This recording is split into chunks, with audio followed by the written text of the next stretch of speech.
Nvidia stock rose early Wednesday as investor fears about delays in the company's supply chain subsided.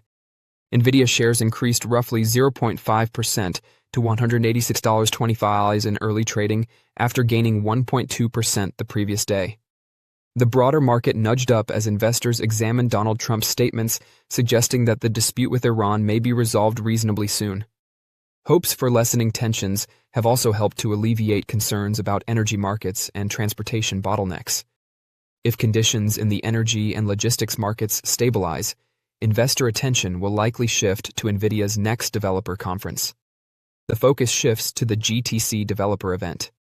Nvidia's annual GTC event, set for March 16th and 19th, is likely to feature numerous new hardware innovations.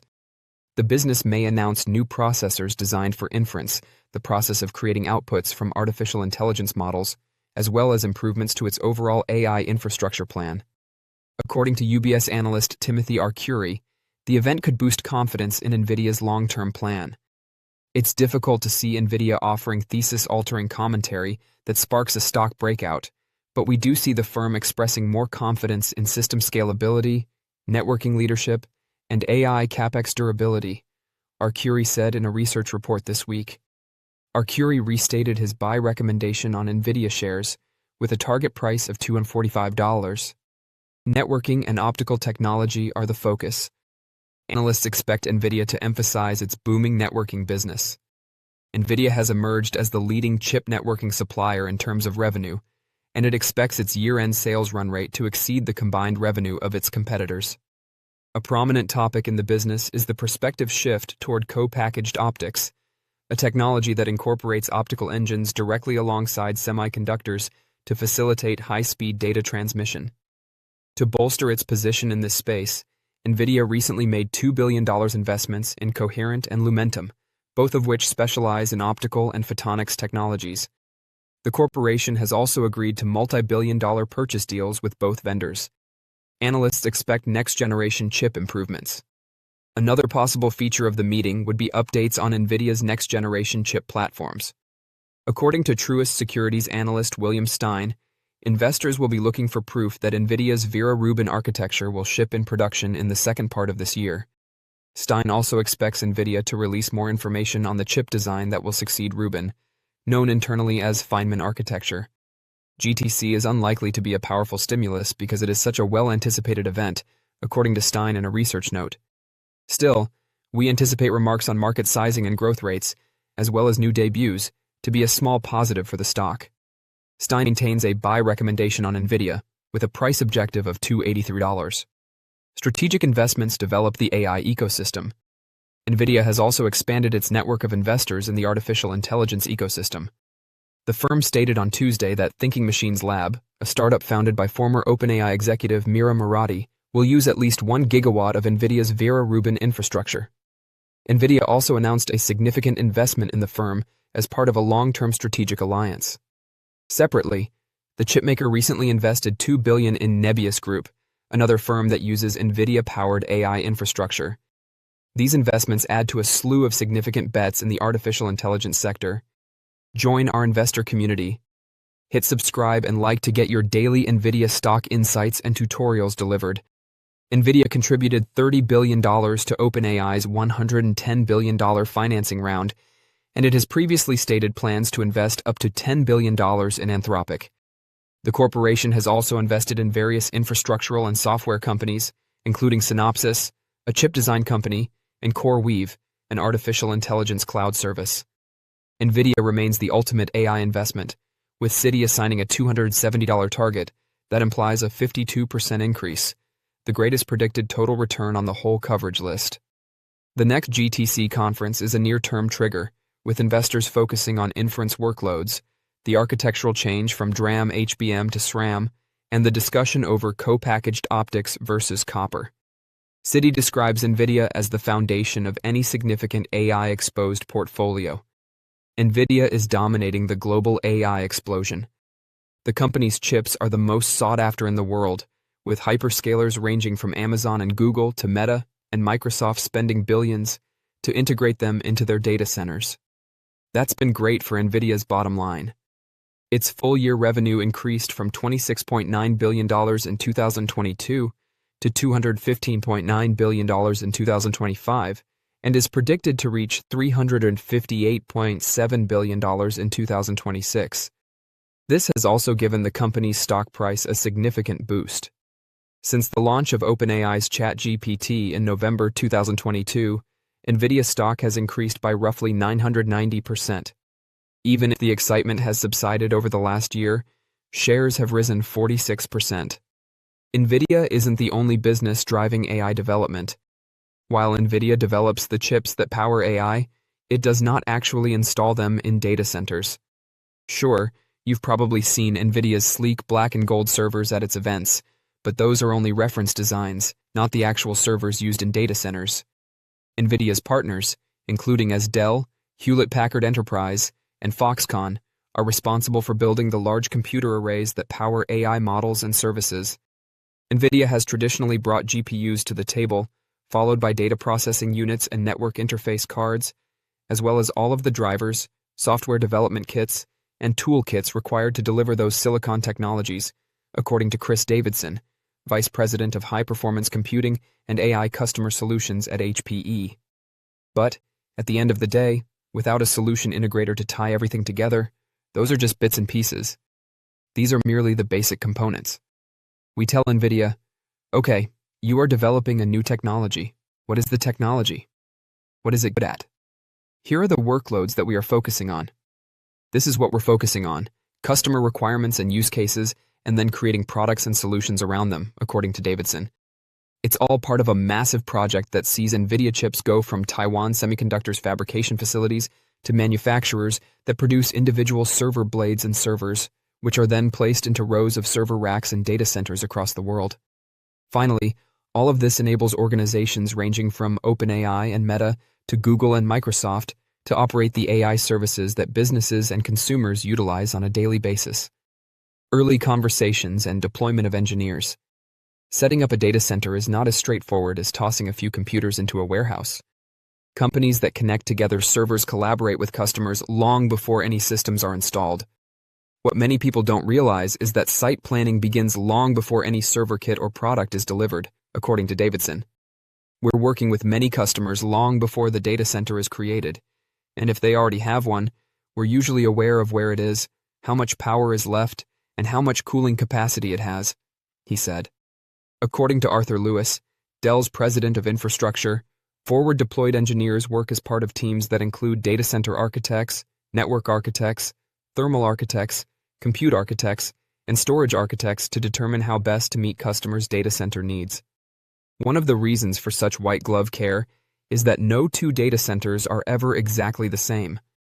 Lewis stated that Nvidia has incredible technology and has created an ecosystem that allows people to construct practically anything. Every customer wants something a little different because their program is unique, he explained. It depends on the workload. Many clients have training workloads, but their software is optimized in a variety of ways. And all of this needs to happen as soon as feasible. After all, the longer an order of Nvidia-based servers sits idle, not processing data, the more money a customer loses on their initial investment.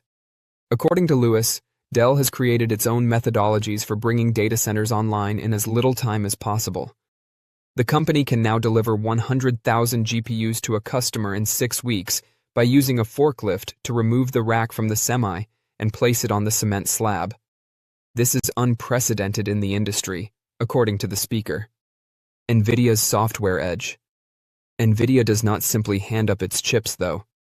A large portion of the company's popularity stems from its software products, such as its CUDA platform, which allows users to fully utilize the processing capacity of its GPU.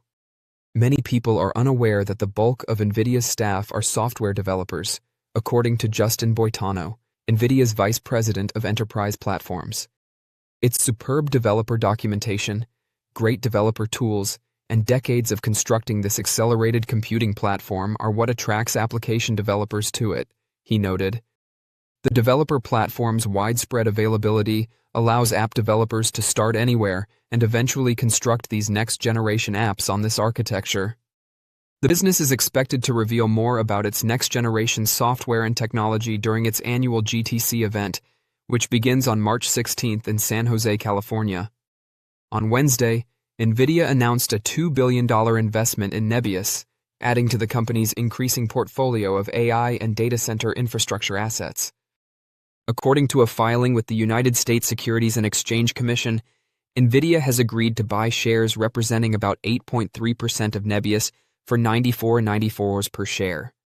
Nebius, an Amsterdam-based company listed on Nasdaq, saw a 13.8% increase in share price to $100.72 by 1623 GMT.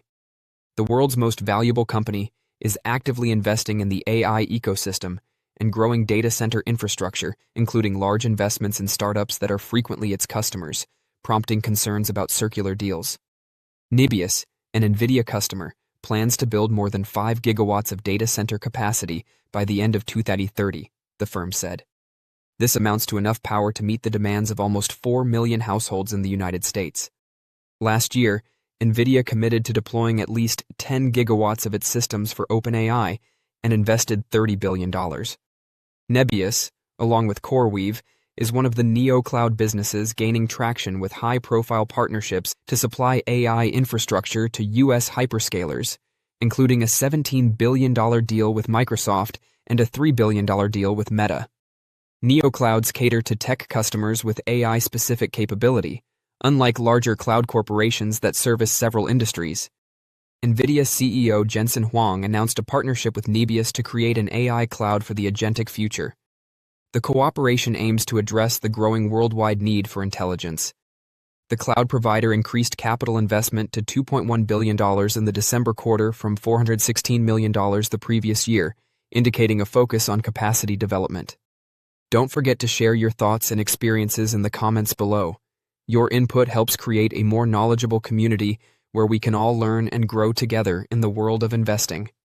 Stay up to date with the latest market trends, insights, and key updates by subscribing to Investing Tutorial. We're here to help you make smarter investment decisions and stay ahead of the curve. GTC is next week. NVIDIA's GTC is next week, which is their big developer conference. They usually come out with all kinds of products. And there has been some chatter that maybe that will help reignite some of the excitement. But also NVIDIA is so well telegraphed and has maps out things so sort of transparently. It's hard to see what more excitement could potentially come as a result of that. I think it's as simple as there is now a firm disconnect between the stock and the business, in the sense of all you had to do was buy the stock 18 months ago and it went up. And if I look at, and I don't want to pick on NVIDIA here, but when this all kicked off in 2023, the immediate, which again, the stock was has gone up 1,000% since then, give or take. But the immediate bear case is oh, this is a stock that's gone down 60% multiple times in its history. It's been a cyclical business. I think I read Jensen's post this morning as him saying, it's a cyclical business, guys. Don't forget it. This is a long cycle to play out. Now, how he's defining the company within the context of that cycle, I think is maybe tilted a little more bullishly than the stock has acted. But I mean, he's a founder CEO. I don't think he'd have any problem with NVIDIA stock, the price of NVIDIA stock going down 50% over the course of the next year, because that's not the thing. He's not managing the stock price, I don't think. I mean, maybe I'm just taking the bait here, but he has seen multiple cycles and he's seen his company execute against their plan within these price cycles or these macro cycles or these industry cycles. And I just don't see him as super worried about managing the stock price, which has had many periods, even within the last year, where it kind of did nothing for a while. So you think he's acknowledging that it's cyclical? You don't think he's saying that? Well, at the very least, though, he's saying the cycle is very long, if that's his argument. Yeah. Yeah, I don't know. I feel like NVIDIA is a little bit, I won't say it's post-cyclical, that's not, but I mean, I think that, can we see the end of this cycle? Is it so long that we can't even see the end of it? I don't know. And is that still a cycle if you can't see the end of it? You don't have to, this is a good, now we're getting really. Well, no, it's there's, people don't, you don't have to see the full cycle to say that something is cyclical. Like, you don't have to make the full argument to acknowledge that there is a piece of it like that is endemic, okay, right? fair. It's sort of like when someone says, I want to do this, and you're like, I don't want to do that. There's two schools of thought. Do you necessarily need to provide the alternative, or you just merely need to say that I don't feel like doing that necessarily. So I feel like you don't have to say, I can see where the cycle, like how it's going to S-curve or sine wave or whatever through time. It's just simply that, I think that's kind of what this information story about what really happened with the Oracle OpenAI data center is kind of acknowledging, which is that there are going to be turns within this cycle. Some projects going to seem hot, some ideas going to be what you're going to do, and there's going to be a physical limit is really what Jensen's saying. A time limit, a materials limit, a permitting limit, a chip's availability limit. I need to practice my things here on this whole cycle, and that we're all going to be riding this together in some way, shape, or form.